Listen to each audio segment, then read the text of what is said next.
I mean, we're living it. I had homework, in searching for a comic for our breakout episodes, where we're looking at the comics that influence us. And of course, I fall down a rabbit hole because I open up this box down in my Of course. basement, and it's 3 hours later. But I've Oh, you reread went two there? comics. I found two comics that I forgot I had. You know what I mean? Like, Sure. there's, I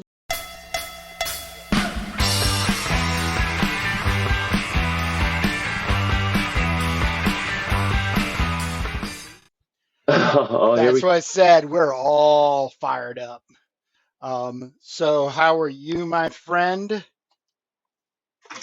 doing good. Just getting back to this page that I was on last Yeah. time, and yeah, I was doing some sketching. I could show you what I did Yeah, yesterday. it looks like you knocked This your is phone. I can see your, I think that's your oh, you can see my stand. whole setup. Yeah. No, it's cool. Okay, yeah, This is real it's world, pretty man. precarious.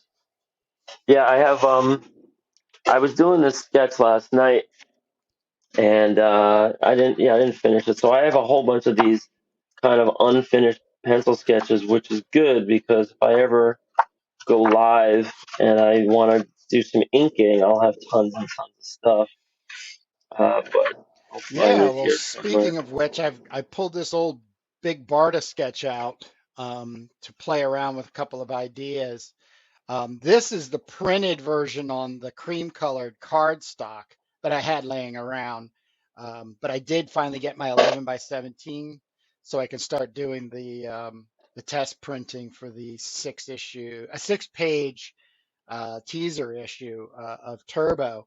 Um, but I'm using, this came in the mail, some good old fashioned The white. liquid mask. And I got my Uh, gummed up brush now. I took an old brush and now I got it there. But I did it over this sort of crackling power coming off of Big Barda's wand. I also got this came in the mail, which was some sweet permanent white gouache. uh-huh. So I'm playing around with that because I'm also you had given me some edits on the page, but I wanted to just kind of finish this up a little bit because I've been on it this morning, and then I'm going to head over to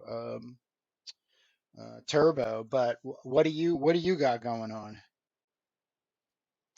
Well, last night I made this big sketch, um, and I'm just playing around with some pinups, and I'm playing around with this masthead here for B movie She Devils.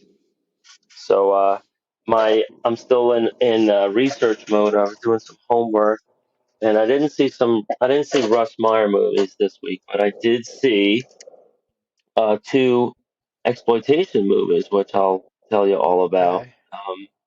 Pretty interesting stuff, and it's all research for some of our titles that that we've been talking about, and I'm still in search of any movies or comics or any kind of fiction about strong females who are actually strong, like muscular and beefy or whatever, burly, whatever, however you want to put.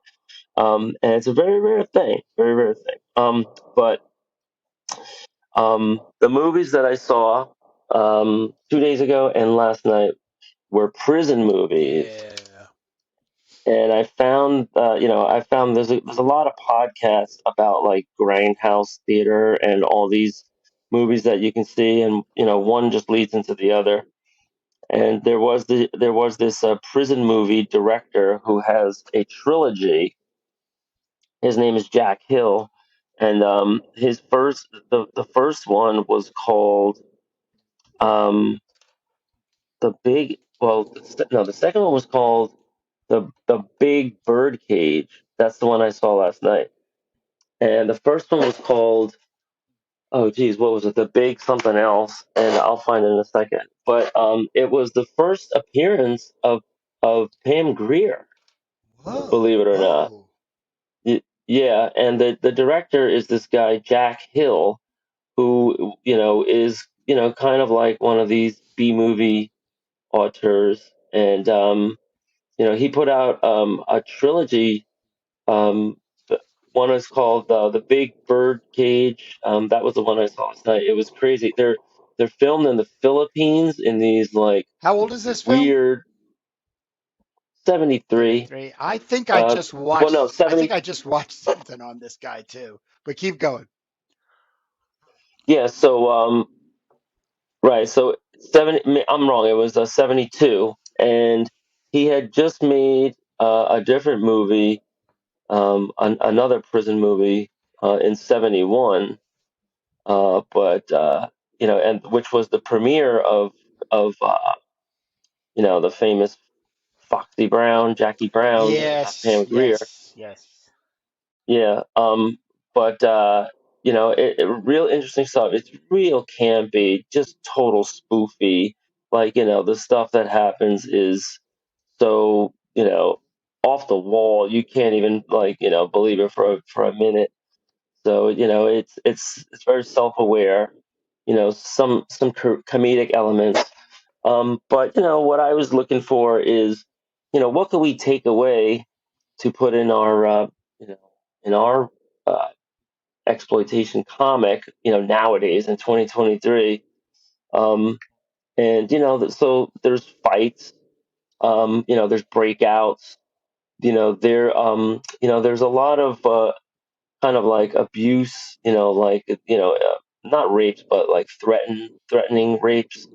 Like coming up to the point of, and just like the tension of that. So they definitely play with that. And they there's and, but it's just like such a send up because there's all these, it's filmed in the Philippines, and there's all these Filipino actresses, and then there's all these white women in there. So some of the some of the other ones, female prison movies, that I on my list are Cage Heat, which I think stars Linda Blair later in life, when she was on the way down. Which was right after And The there, Exorcist, right? well, yeah, That's um, a shame. I, her career, kind of It went was like that child, a way. child actor syndrome, all that Yeah. money and fame So and the other one, attention, and the next thing you know, it. yeah. So I watched these on Roku. They're free with ads, which is kind of a drag. But the one I saw before was the Big Bird Cage, and I'm sorry, the big dollhouse was before the big bird cage, and a lot of attractive women in there. It was Pam Grier. I don't think that was the same director, but they told that. Oh yeah, it was the same director, Jack Hill, and they told him a year later, make another prison movie, and they did it in the same setting of the Philippines. So what was interesting about the big dollhouse, you had some tough women and you had some female prison guards, um, but there was nobody like stocky or muscular or anything like that. I mean it's just a unicorn. In the Big Bird Cage, which was named after this big like kind of like mill, this big like mill they call the bird cage, and women had to like push the wheel to grind the sugar cane, whatever. Um, they had a really tall actress, and she was in a couple of B movies, um, including the Attack of the B Girls. I wanted to call out her name. It's Anitra Ford, which sounds like Anita but has an R in there. So Anitra Ford, really tall and slender and lithe, and she was in lots of different outfits and parading around in prison gear with her like tank top all tied up, and like she was the real like main protagonist in the movie. They're very sexualized. She says things like at one point the guy says he kidnaps her, and he was like, well, I'm gonna rape you, and she says, well, I can't be raped because I enjoy it. Oh And I'm like, wow! oh my god, we are in 1971 Exactly. here. Yes, we that was. um yeah, it's mansplaining. These scripts are like that. They have all these women that are like all hot and bothered, and they're like willing to do it with any guard or any guy or Yeah. any stray delivery guy that comes along. And that's some kind of male fantasy. But You got to think though, just to the jump in there, like the Marilyn Chambers, um, the Deep Throat, right? Um, and then was it Beyond the Green Door? Were the first two uh-huh. major things. The reason I bring it up is that, it quickly takes I guess what people interpret as the successful element as the woman is a nympho. She just can't get Yeah, enough of it, and she is requiring satisfaction. yeah, And so when and wherever it right. comes along and everything. So, it's a And shame. it's a It's a man. shame in one sense that they take something, that's trying to launch into an art direction as they were trying to frame themselves with those movies, hoping it would actually go off into, and it did in Europe. But then quickly goes down into not only the gutter, but and the sexploitation, but it's just the budget itself. It's like nothing, nothing. Yeah, I mean, the funny thing is that these sexploitation movies or prison movies, they don't actually have any graphic. No, Sex. no. There might be some topless scenes, and there might be some frontal, and there might be you know, some, shower stuff, But they were very keen about the Oh censors, yeah. and listening to a podcast about the Big Bird House. They or I don't know. I was googling, just some IMDb facts and stuff. And yeah, they were about to get an X rating. They cut out a few frames. So anytime there is something that crosses a line, they have to cut it. And it's really about the ideas, and you're painting pictures in people's head. But you also have these really attractive women running around, scantily clad. They're like barefoot in short shorts and bippy tops, and they're working on these rice paddies and these fields and stuff. It's definitely some guy's fantasy cooked up, and it was a successful genre. And there there is still some exploration of female prison movies today with Orange is the New Black, and I forget the name of it, but my wife was watching this Netflix series, this acclaimed Australian version, and I'm like, what is that? That's the Orange is the New Black again. She's like, no, this is an Aussie thing, and it's like it's much better in a lot of ways.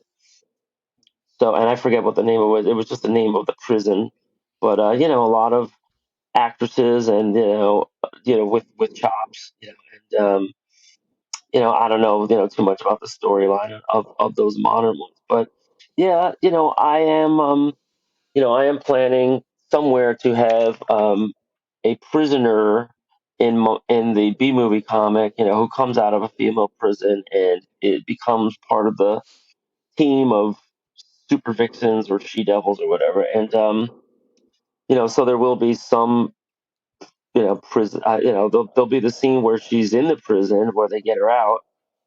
I know that much, and then I don't know if we're going to be spending any time in a prison. But in Turbo, which is in the future, the far flung future, we are going to have a female prison. We're in the very next issue, issue 3, and we're going to meet Elevena, and there's going to be a lot of dynamics with guards and captors and privileges and and all that kind of stuff. So I'm just trying to see, what are the best elements to take nowadays, for our comics. And, it's like, scrappy women that are tough and they're fighting, and then there's always talk about breakouts and escapes and stuff. And you had sent me that link to that Scorpion movie too, right? Yep. I remember that Oh Japanese yeah, movie. the Yeah, it was right, pinkies. They call them the pinkies. right around the same time, Right. right? Yep. Yep. 73. Yeah, and I listened to the podcast from the guys that did the um, Russ Meyer 4 hour every Yeah. single movie he made breakdown. Yeah, the Yeah. retrospective. Yeah, I can't listen to those because they're spoilers. If I haven't seen the movie, I Eh, want to see the movie one day. yeah. Maybe, Yeah. maybe not. I don't worry about spoilers. I mean, whatever they're. I mean, there was a. I know that the main character is raped by a guard, and then she exacts her revenge, and I know that's like the basic plot, Oh, well, but that's the whole you know, thing. It's the whole right? thing, and it was a genre is the more important part of it. In other words, it was not only this movie, but it was other movies and manga. I found the And manga that it there was was originally sequels based too, on, which is once again, I found it through the Japanese. They call it the Japanese eBay, um, and of course, it's like $8 in Japan, but 49.95 for shipping. right? So Yeah. it's like, oh Well, man, you just got to go to Japan yeah, then, yeah, and go probably, pick yeah. it up for nothing. For the three things that I want right now, um, I think I'm ready to go back over and pick it all up. So Yeah, no. So, yeah, I saw that too, and it was very interesting. There was a series that that had all these ideas in it, and it was just just like any other manga book on the shelf, but it ended up in these cult movies. Um, so that's my hope. One day, maybe someone will pick up Turbo and make it a blockbuster movie, and hopefully my kids or my grandkids will get a check. yeah. And your grandkids, Oh, thank you. your furry whatever. Right now, it's my nephews. I have six nephews. So when my wife has Well, did you hear this thing about? Did you hear this thing about Taylor no, Swift? Her cat oh, is her beneficiary oh, of $170 million if anything happens. oh boy. Okay. And it's like, Jesus, can't you find a Yeah, charity or something? Like, you're yeah, really gonna. yeah, And this has happened yeah, before. Like Dusty Springfield left millions to her yeah, cat, and her cat was, living out her life in a tree house with butlers and maids and stuff. yeah, And and this isn't even the records. Somebody did like a cute story on some other billionaire that that has. So yeah, I don't yeah. know. I don't It's know. just Um, yeah, excessiveness. Yeah. No, I yeah, mean, just give it to but like the Salvation Army. I still feel I still feel in this very corny way that we're heading in a direction where it's going to be a very sought after things. The two things: the time to and the object to have. And what I mean is sit down with a good book and read. I think that's just going to Yeah, become there's just because of like everything I've read about trying to decompress from social media, excessive technology. You're working through a computer, you're watching things through a computer, you're getting educated through a computer.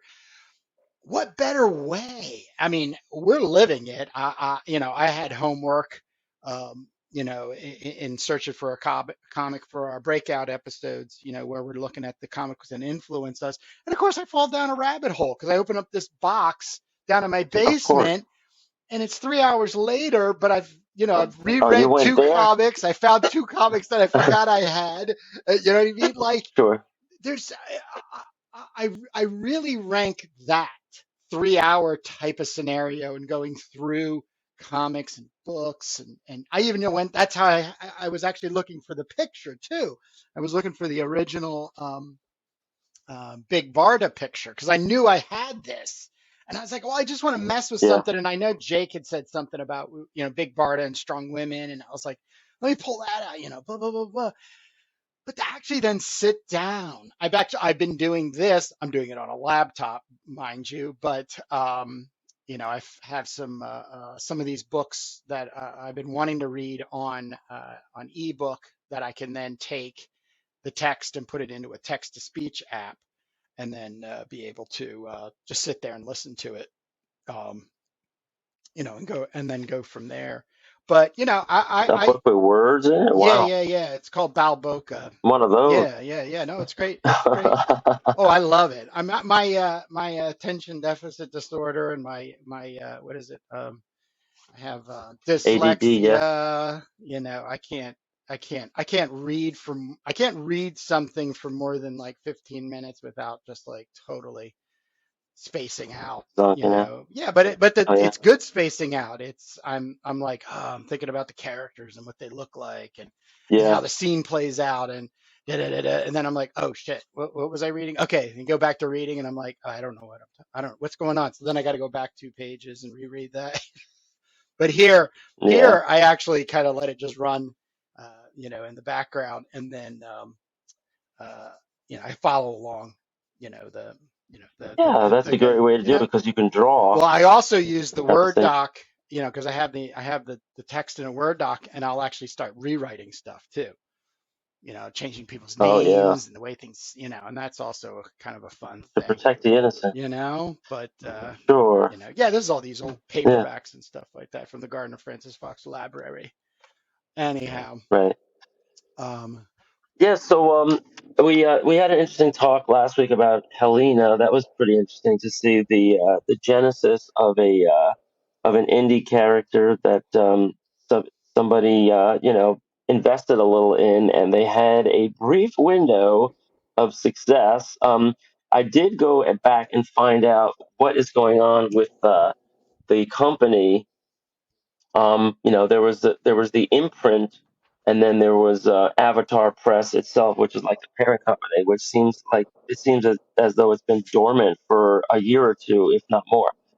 And they had some real problems. So what happened with the whole company, and they have a lot more characters besides Helena, was they did have a successful Kickstarter, and they sold all these packages, and they during the pandemic they couldn't get any supplies, they couldn't get anything printed, they couldn't get anything shipped, and the patrons were waiting over a year, and they were saying it's not our fault,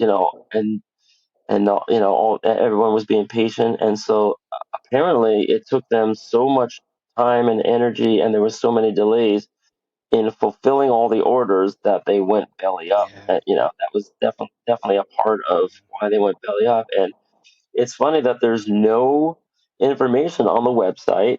There are a couple of like Reddit posts of from artists that were working for the company, and that they're promoting their other things, and they're saying, I don't know if all this work I did for them is ever going to see the light of day. They're hanging on just like everybody else to find out what the next step is going to be, the next shoe to drop. And so yeah, the rise and fall of Avatar Press, and all of these comics, including Helena and another one called Threshold, and they had all these kind of like cheesecakey, good girl comics, with tough women and storylines, good art, good story, that they invested money in. And I mean, when I say good story, I mean good interior art. I don't mean yeah. I don't mean good. I don't mean necessarily good story. That would be misleading. Um, but but cautionary tale. That this business is tough, and it could be that these the proprietors are waiting tables. It could be that they're working for some other company. It could be that they're, who knows what they're doing, but they haven't updated their website, and they might not want people to be able to find them too easy if there's still any extant orders out there that they haven't Well, fulfilled. It sounds if like. they filed bankruptcy, then you know all debts are off, you know, and that would include anybody that's owed for you know work. Yeah, I'm not sure what happened. If endemic to the industry, then probably the word gets out and people understand, and they're patient with you, because it's happening to other people as well. But if it's something specific to the way that they managed Avatar Press and the other imprint, what was it called, Borderline or Border or something? I can't remember. Um, then it could be that they they used the money to live on, and they ran out, or who knows? I don't know. I'm not going to speculate, but we spoke about that. That was interesting. I want I am looking at some of these other indie um, publishers, because of course, you want to do your research and you want to know, like, who's actually supporting themselves, who's got a successful business model, what is the model. And Dynamite seems to be, a pretty healthy company. They have plenty of stuff coming out. Um, I actually saw, when I was on YouTube on my TV looking for comic related stuff, I pulled up this show that was mentioning a comic art fan site. You know that Yeah. site we spoke about? Yeah. So there's somebody that does a regular weekly on that about that site and the auctions that they have on the Heritage auction, comic art auctions, and they talk about all the pricing. And they have a couple of dealers on that site who buy and sell, and they were bidding on pages. The episode that I saw, which was unfortunately very low res on the video, so when they were putting art up there, it was very hard to see. But but Heritage had an auction, and I actually know somebody that works at Heritage, or if she's still there, she came out of the autograph business and got a gig at Heritage. They do a lot of auctions besides comics. They do a lot of historical documents and all that other stuff. But the marquee piece for that sale was an original Frank Frazetta painting, which was used as a cover for a paperback for a Western book that was put out about Wyatt Earp. And it was like this painting of, this gunman guy with a handlebar mustache and two hot babes flanking him. Yeah. Guess how much? Guess how much it went for? 1,700,000. No, not quite that much. It was Yeah, I don't $660,000. think it has any like background. It's all white around him. No, yeah, it's just Yeah, yeah, foreground yeah, yeah, figures. yeah, yeah. I You know might it. know No, the I know pieces, huh? exactly what it is, and it's been used Yeah, actually and for a then and couple of. It's been used, I think, at least one more time for another book from them. right. So yeah, they were very surprised. They thought that was high. They thought, because it was no barbarians and no name characters and everything, that it was going to only go like 200-300. Yeah, So that was an interesting show to watch about the dealer and the collector aspect of things, and yeah, all these auctions. They had some Kirby art later on. They had a page out of Demon, which had a half splash and a couple of panels at the bottom, and it was a pretty nice Kirby page. Went for 13 grand, right? So that's kind of like where things are at. The market goes up and down, and they were talking about all that stuff. But I noticed that one of these collector guys that was in the little squares, that they had like four squares of all these guys all talking. I noticed that one of the collector guys is in the offices of Dynamite Comics. You can see the big logo on the wall behind him. So he is, I guess, a publisher, and I think these guys, or this guy, that they're not just comic publishers; they're wheeler and dealers. And he isn't just getting artwork, to buy and sell. He's probably buying stuff to publish and get the rights and secure it and legitimize it all. And then Dynamite, I would have to say that they seem like a pretty good success story in the way that they've picked up all these old properties, like Red Sonja, and like Miss Fury. Like is this Dynamite right here? No, this is Adventure Comics I have right here, but I have a Miss Fury that they picked up, for Dynamite, and they just take these old characters and they bring new life into them, with good art inside. And why not? Why not take dormant characters, that aren't doing anything, and bring them back? I don't like this cover particularly, but the art inside is good. Story is kind of slow, but if you hire good artists, you're gonna have a good comic.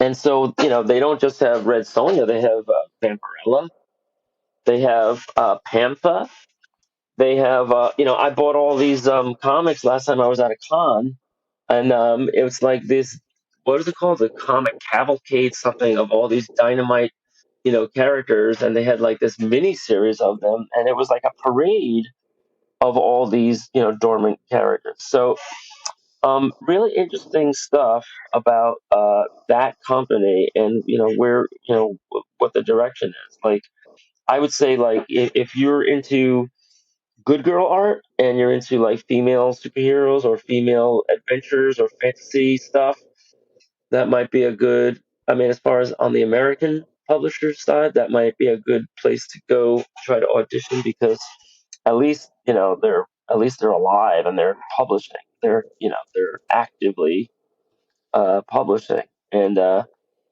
Marvel and DC, of course, are the bigs. Dark Horse are the bigs, but Dynamite seems like they really concentrate on female fronted Of course. I stories, mean, I right? think the bigger part of the industry has always been the sort of exploitation or sexploitation of women, but the empowering of them as a superhero, but then giving them basically like 2 inches of fabric to cover them, to then expose Right. all their Yeah, they're charms. scantily clad, Yeah, and yeah. they're idealized, Yeah, because and but men there's are a guy idealized there's a too. guy that I ended up meeting. He was right next to me at my first show coming back in 2015 to comics at Baltimore Comic Con, and he has a company, and he does these Kickstarters, which are all exploitative. And these zombie cheerleaders from outer space or something like that. Oh yeah, yeah, I think I sent right. you a I link to remember that that. guy. Yeah, I just checked on his. I just got a Yeah. notification because it's coming to the end, the Kickstarter, and he's just collecting the 6 issues, that he's already done as Kickstarters, and there's some new material that's being added and everything like that. And he's already up to 25,000 for it. Um, and Well, it doesn't do me anything in the way of like excitement. He's a really good. His name is James Masia. If I'm saying his uh-huh. name wrong, it's just so many other things on my mind right now, and I apologize, James. But he's a really good writer. I mean, he's very conscious. He's not just sleazing it out, but he's Uh-huh. definitely troping it out. And Right. and I think there is a underground image. Oh, for instance, I got to Bud Root. He had a table at that same show for Cave Woman, and he's really like Right. the guy who consolidated, making a decent living on it off of an independent book that basically is all TNA. And Well, isn't Cave Woman like explicit like Euro stuff? it didn't he did in the beginning, um, and Oh, okay. and then he Then he softened the blow. yeah, a little bit, a little bit, but it was funny because, I was just trying to, get the temperature of what's going on in the industry and how he was doing and stuff like that. And he just looked at me squarely. He goes, "I think this is gonna be the last show I go to because every single title he had a yellow sticky on the cover to cover up the boobs, for the books that were explicit." And for the 5 minutes they were having the conversation, he was just shooing kids away. He was like, "Hey, get out of here! Get out of here! Wait a minute, you Right. can't Get come out in." of me. He's like, "I'm just exhausted." And it was just the Yeah. first day, and I was like, "Yeah, I hear you, man. I hear you. It's just not the Well, it's yeah. not the place There's to kids it's coming not out. the place, but it definitely helps in the making some money part of life. Yeah, I mean, there's a built-in audience for that, but then you're also limiting yourself too, because you're not getting on, general audience lists of things, and you're behind. You might be behind the counter. I mean, forget about Florida. You hear what's going on in What's going Florida. on in Florida? Is that the governor of Florida, Ron DeSantis, passed a law last summer that all school books in every school in all elementary schools had to be taken off the shelves, and they're being systematically inspected to see if they are have anything gratuitous or prurient in them. And so there's videos of just completely empty library shelves. Every book in the whole school was put in storage, and these poor librarians, they're like certified media specialists. They have to sign off before a book goes back on the shelf, and they have to put it in a digital database so that any parent can see online any book that's available anywhere in the district, which is like an incredible amount of busy work and paperwork, compliance, and everything, just so that they can, try to, find those needle in the haystack books that have like, some scene in it. They feel like it's, gay or lesbian grooming, or that they, if they say something positive about a trans kid or something, that's going to be taken off. Or if it's deemed to be pornographic, which is defined as anything showing scenes of erotica, or that any scene that's designed to arouse somebody. And it's like it's insane. I mean, you can be reading a book and you could be reading about a girl's flowing hair, and you can be drawing pictures in your mind and get aroused. So it all depends on the receiver. Yeah, that it's But it's a ridiculous law, and there's going to be so many challenges. They're already challenging the whole thing because they banning African American studies too. So yeah, but I think the bigger part of it is that, uh, in question, and I bring this up because, what we're talking about is low story quality.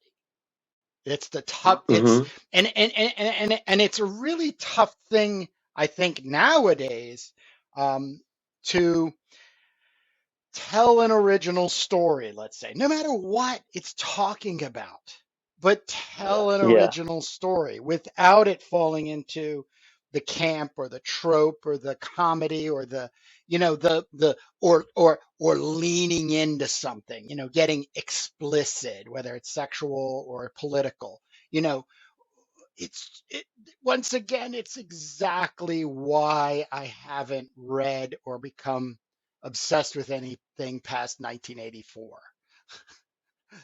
And I'm not talking about the okay, book. I'm talking about the year. I just the year, stopped becoming attracted to anything. I was still collecting Conan. Definitely the magazine.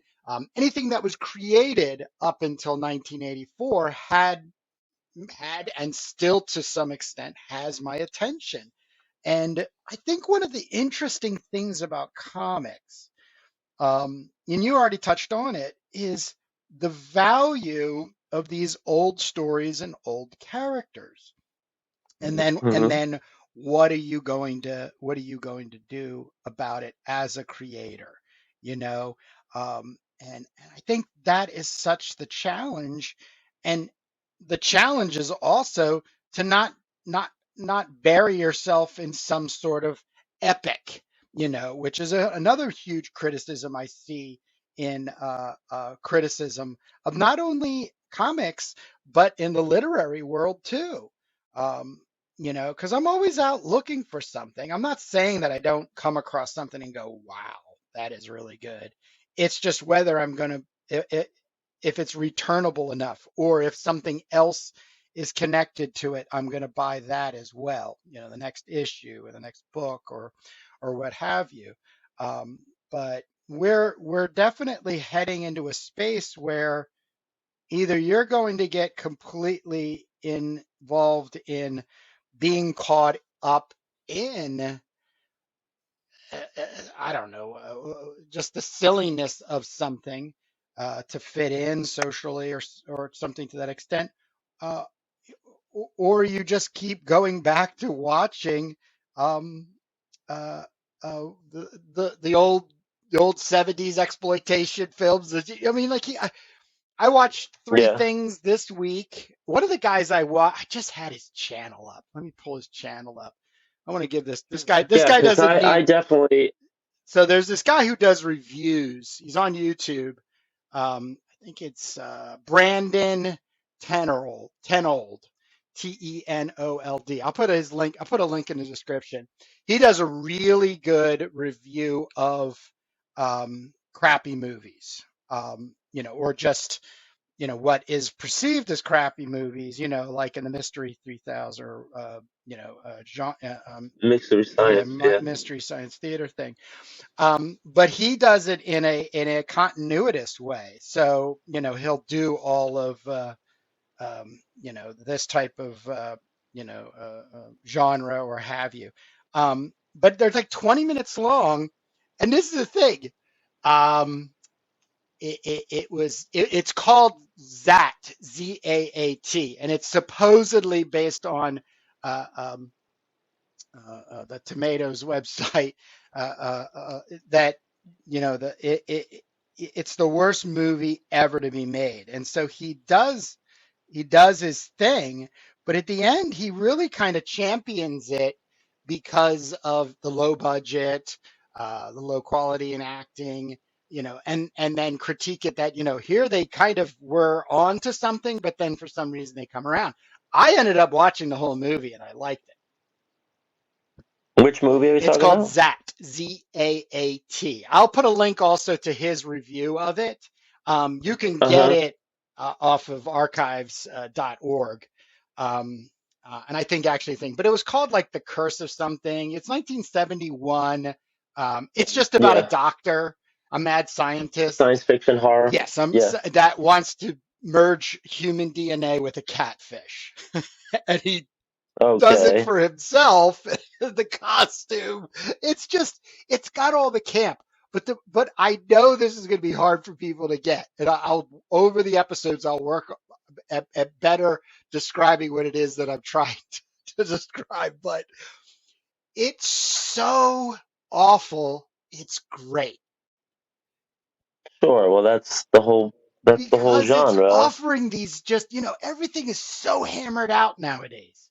It's just so hammered out that you're just like, you either can predict it, or if it becomes unpredictable, you're like, oh, well, yeah, it's been 45 minutes. They needed to put some unpredictability in it.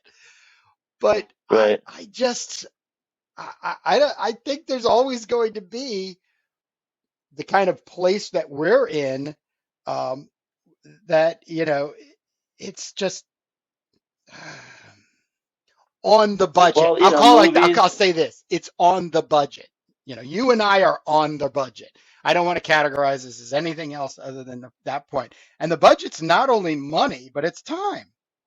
So we have to be Yeah. very, very conscious of what it is we're going to work on, how we want to make it and present it, how to get the attention to it, and then also keep the consistency.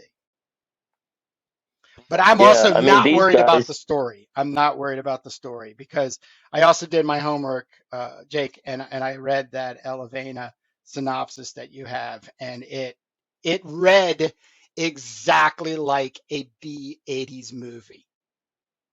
I could Hmm. see a lot of what you were seeing, and you weren't even Yeah. making I mean, references to Steel Dawn. right. I don't think I know what Steel Dawn is, but Oh, I do have something. It's not public online, but I have all my notes for the Elevena storyline. Elevena is a character that Turbo is going to meet in issue 3, and there's going to be a big backstory to her, which is going to be the prequel for the world that we're living in, where and Elevena is intimately involved with the downfall of society when her scientific research and her exploits, are fall into the wrong hands, and she also leads a resistance movement, and this is going to explain why she's back in the prison where she's at when Turbo meets her, and so. All that stuff is coming one day, but it's not public on hellclaw.com right now. I don't think. I mean, probably if people put in the right URL, they could get it, but there's no link It's on it yet unlisted. You have because, it as unlisted yeah, on your yeah. So website, it's, but that's not. I mean, that's not anything to because it's a very loose. Like your energy right now has been that you've been really connecting with all of this old content of yours, and you're hitting these spurts where you're able to mhm. actually get the words down, and because it has to head towards a comic book with the visuals, you're making those nuances in the writing, Yeah. chirp out.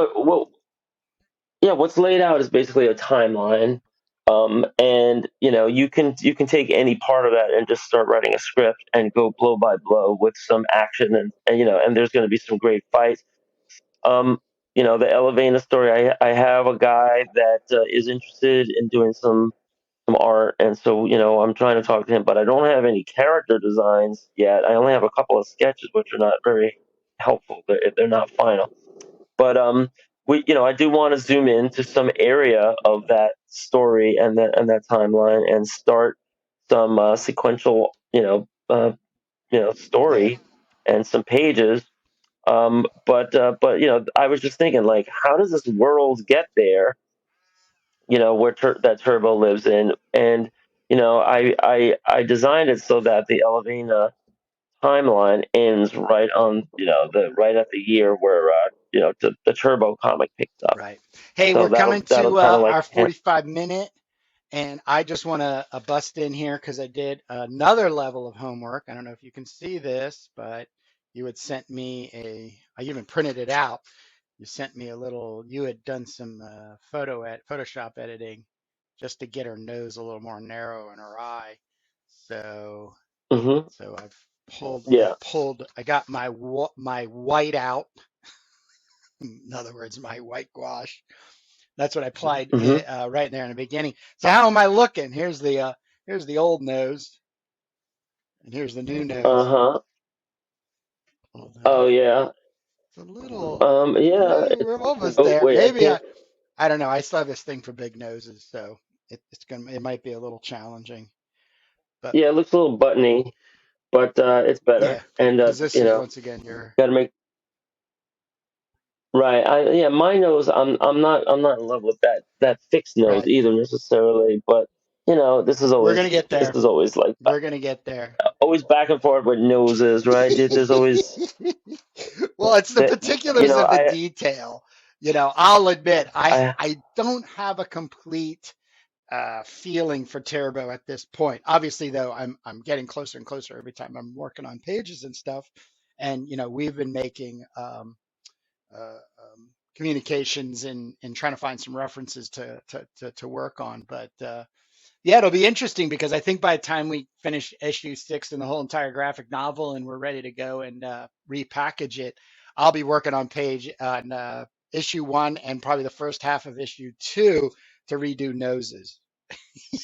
my yeah. I mean, I have a slideshow of noses in my on my art class, and like you could do a whole thing just on noses. But I always have a picture of Grace Kelly as the perfect nose, Really? You've Princess never said Grace. that. Let me write that down. Well, it's not Turbo's nose, but it's the That's perfect nose. fine. So maybe I'll it's use it. I'll use it. maybe it'll be Trophy's nose. All But right. if you look at her nose, it's Grace I think Kelly, I not think that Grace Jones.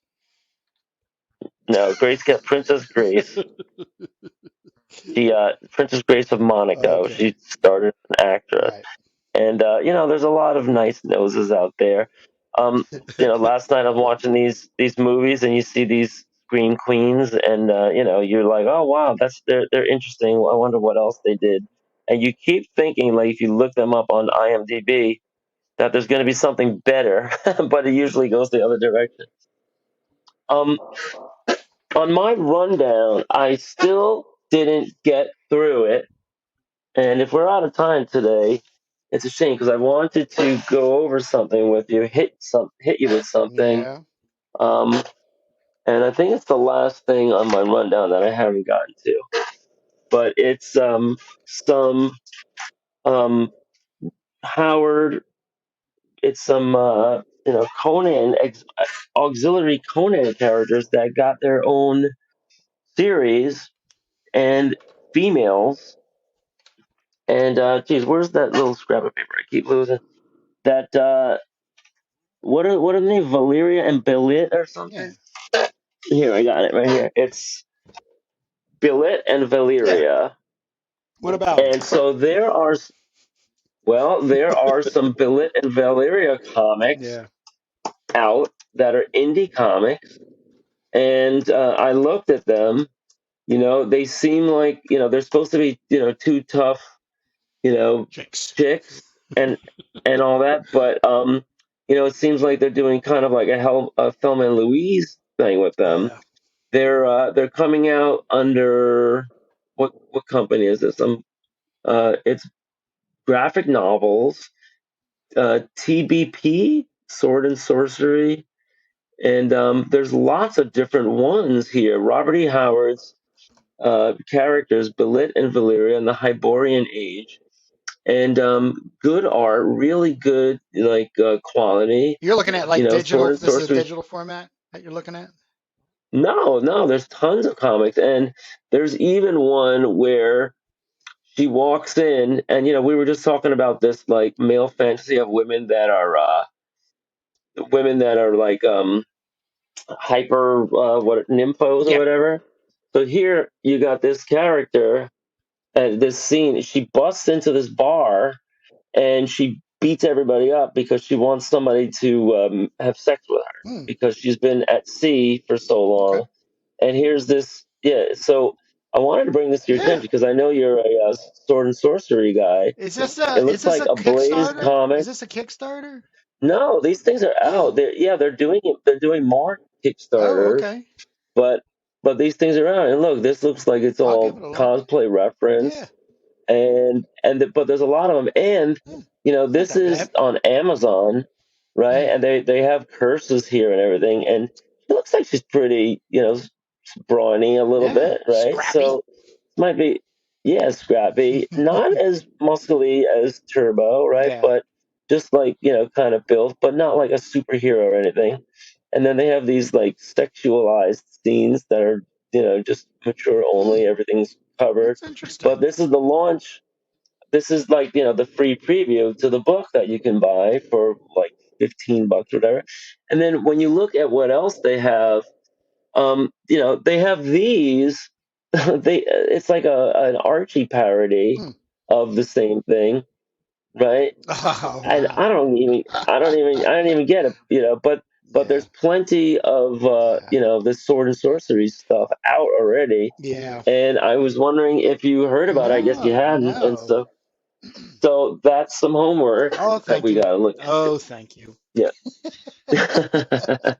So that was on my rundown for all this time that I hadn't got to. Oh, there's always next week, Jake, and maybe some of it'll pick up There's in our breakout issue, there's episode always 3 next that we're going to go time. to record right after this. And I Right. know both of us are bringing some Oh, we're godlike bringing it. comics that were created by Richard Corbin.